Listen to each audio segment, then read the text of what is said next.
Before we proceed, I want to point out one thing. You'll notice on all of our cartons we have a production label. You may want to keep this for your records in case you ever need to refer back to either the model number or the production date. Now let's go ahead and open our box and see what we have to work with.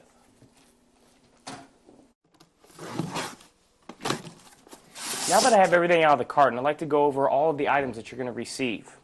Now, depending on what unit you've purchased will determine how many waste containers you'll receive.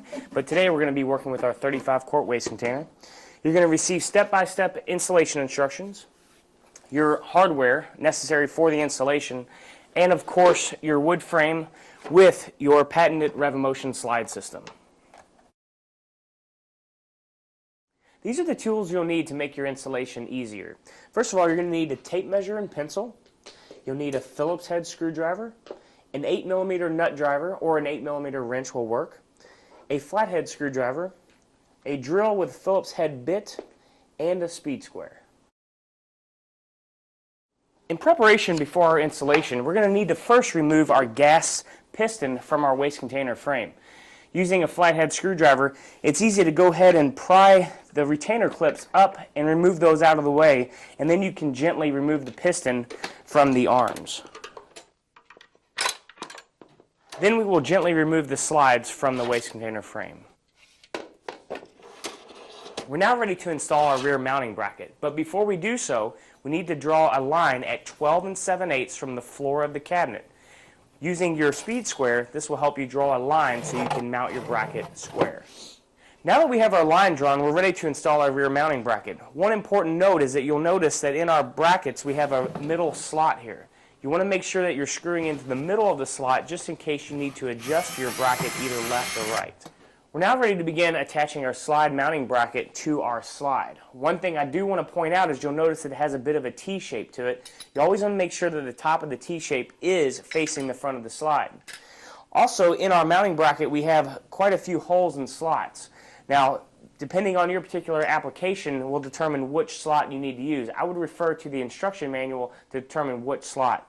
Now also, if your application doesn't work with one of the predetermined hole locations, it actually has some slots that will give you infinite amount of mounting locations.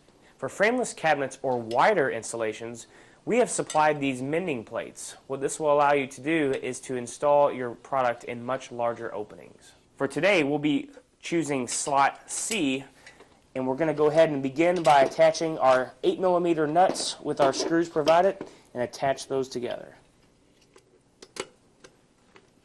We're now ready to begin by attaching our slides to our face frame of our cabinet, but before we do so, we need to actually measure from the floor of our cabinet up 10 11/16 for the proper hole location.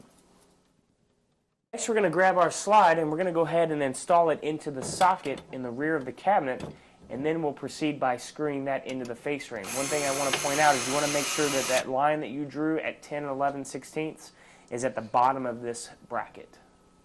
Next, we're going to take our top mount frame and we're going to reinstall it into our slide assembly. And once you have it installed, you want to make sure and cycle the unit a few times just to make sure everything is gliding perfectly. Now we're ready to install our adjustable floor mounting bracket. Once you've installed the floor mounting bracket to the slide system, you want to be absolutely sure that the foot is perpendicular to the floor. Next, we're going to grab our door and we're going to mount it to our waste container. We have supplied you with some double-sided tape which you will go ahead and apply to the door mounting brackets as shown, and then you can attach your door. Once your door is positioned with the double-sided tape, you can then attach the door using the provided screws. Now that we have the door attached, this unit comes with our patented door mounting kit. This kit will allow you to adjust your door either up and down or left or right depending on where you need to be.